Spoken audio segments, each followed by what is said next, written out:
Guys, today I have a super big package. Actually, I'm preparing dito sa aking studio para sa aking setup here. And I got myself a monitor, the 34-incher. And this is from Xiaomi. And it's a Xiaomi Curve Gaming Monitor na 34 inches. Sobrang laki na itong box na ito, no? So right now, unbox na natin.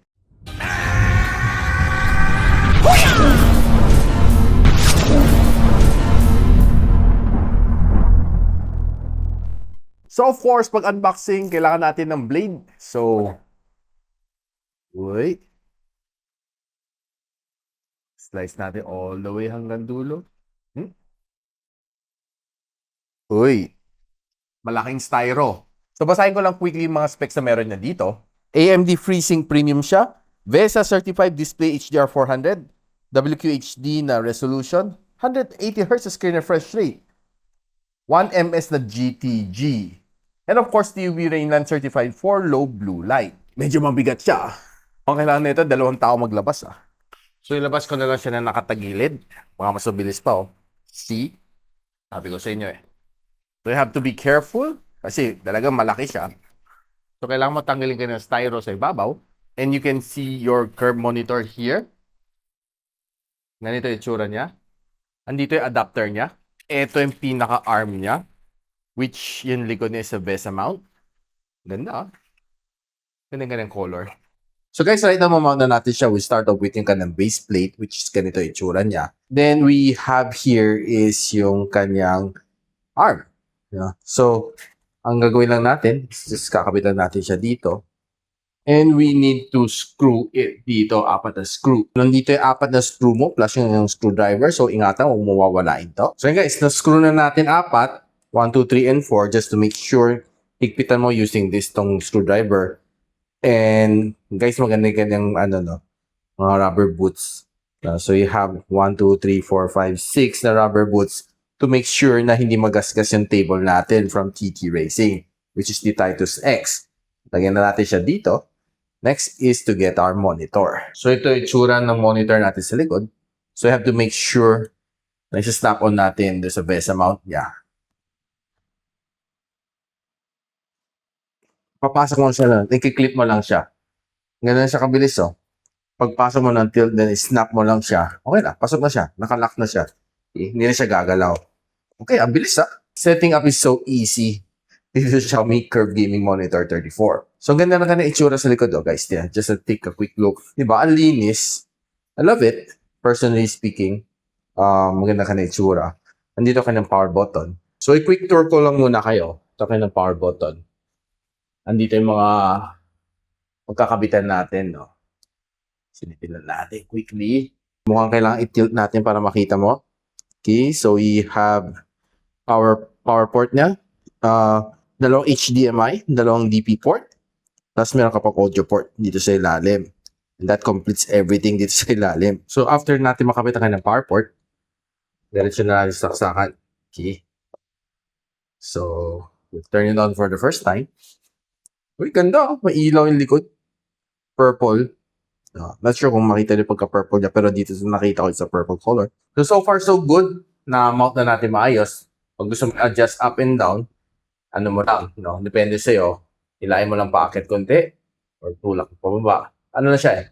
Fix naman siya. If you want to tilt it, pwede. So, okay. So, depende sa trip mo, no? Feel ko ito yung pinakasaktong level para sa akin. So, let's get our PC. So, for today's setup, simple lang tayo, no? So, Mount Everest tayo na keyboard. And ang ating PC would be a mini PC ni Morphine. Then, ating mouse is a Death Adder V2 from Razer. And we have a Genshin Impact Team na mousepad. And that's it. So, simple lang tayo today. So, kapit ko lang muna itong PC natin. I like yung kanyang form factor, liit niya. And ang dami niyang ports dito sa likod, no? Nagpaka siya DP port, HDMI port. So, DC in siya. So, pwede siyang any adapter na Type-C. And there's more ports dito sa harap. So, kompleto tayo. What I'll use today to power up our PC is this one. ChuckTech 15. 140 watts a GAN charger, no? 4 ka ng port. 3 C port, isang A port. So, we'll go ahead. Gamitin natin yung pinaka-most powerful port niya. This one. And we'll power up. Put natin dito sa DC in niya. Dati HDMI port niya. And we'll plug in our keyboard. We're good to go. Nakita natin, na-power up na siya. Pero ganda ka ng display from this point of view. Looks nice. Very neat. Okay, guys, ang dami kong pwedeng gawin dito sa monitor, no? So, honestly, ang ganda na aking viewing angle dito. Saktong-saktuhan lang sa akin. And I love yung the way how I can multitask dito, doing one thing here and another thing on the other side. And right now, honestly, sobrang okay siya, no? I love yung, niya, anti-glare display niya. Matte finish siya, hindi siya glossy. So, meaning kahit may mga fluorescent light sa ibabaw, hindi siya sagabal. So let's take, gusto mong gumawa ng mga example, mga photos, pang-post sa Instagram, sa social media, you can do so dito sa ChatGPT and you'll be able to generate some good photos just like this one, which is very nice. Ang ganda ng kanyang color, no? What I like dito sa kanya is talagang okay na okay siya.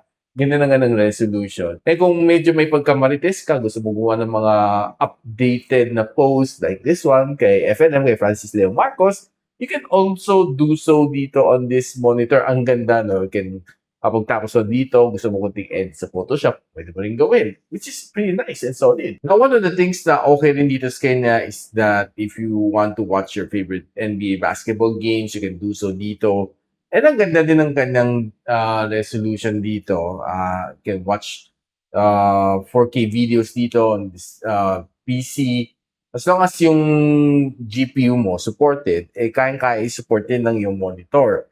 Kaya niya magkaroon din ng refresh rate na up to 180 Hz, which is definitely something na a bit rare pa right now on a curved gaming monitor. Na kung mahilig ka manood ng mga dance, mga music video, maganda rin ka na display dito just as long as support ng yung PC, probably we will see a better view once na set up mo na aking gaming PC dito on my studio. So as of now, it's just a mini PC. So medyo limited pa aking resources as of the moment. No, kung hiling mo is mag-browsing, like gawa ka ng mga research, I would say na itong display niya is pretty big enough.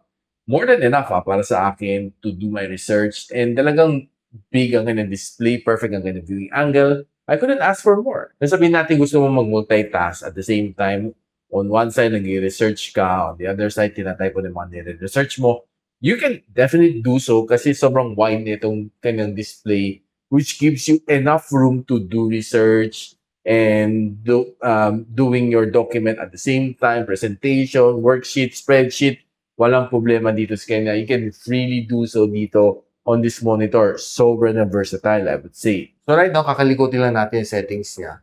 So pag pindot natin dito, lalabas to. So you have to shift yung toggle mo. You can see na right now, naka 60 Hz refresh rate tayo. Tayo magkakalibrate nito, fast response time. Naka-off ang HDR, naka-off ang active sync. So you can put it to game mode. Pwede mo turn on. Yan. So it will consume a little bit more power. Okay, so advanced mode. Pwede mo turn on yung active sync niya. Okay, this is para sa AMD. So, yan. Okay. So you can calibrate your refresh rate, turn on mo. Then you can change your window setting. You can have single windows, split screen. Diba? So, depende sa gusto mo. Then, you have your menu settings dito, transparency mode, position. So, depende sa no. So, a lot of things that you can do here. Yung backlight strip na yun, nakita natin sa likod kanina. You can change yung kanyang color. Okay? So, there's a lot of color for you to change. No? So, RGB color siya. So, depende sa trip mo. I'm okay with purple. So, LED light on. May volume siya. Pwede mo isagad if you want. Okay. Yan. So, this is about device niya. So, FPS mode syempre. So, yan. Nakakalikot natin lahat ng gusto mong pwedeng iset dito sa kanyang settings. Which is, mabilis naman siya, mabilis naman siya i-navigate. So, ayan guys, nakita ng performance nitong Xiaomi curve gaming monitor na 34-incher. Saktong-sakto yung kanyang curve, no? Maganda siya kanya yung viewing angle. Hindi ko kailangan masyado mag-tilt yung aking neck just to be able to look at the farther left or farther right ng aking screen. Kunting glance lang, no, kahit hindi ko masyado gumalaw yung aking neck, makita ko yung pinaka-dulo na display on both sides, which is definitely good. Yun yung ganda ng mga curve monitors, no? Less strain sa aking neck na kailangan mag-swing na mag-swing. All I need to do is just flick lang ng aking mata, makikita ko na, no, mga display dulot-dulo. Maganda ka na display, 180 Hz screen refresh rate. Been watching videos, playing some light games dito on this monitor, and it was quite good.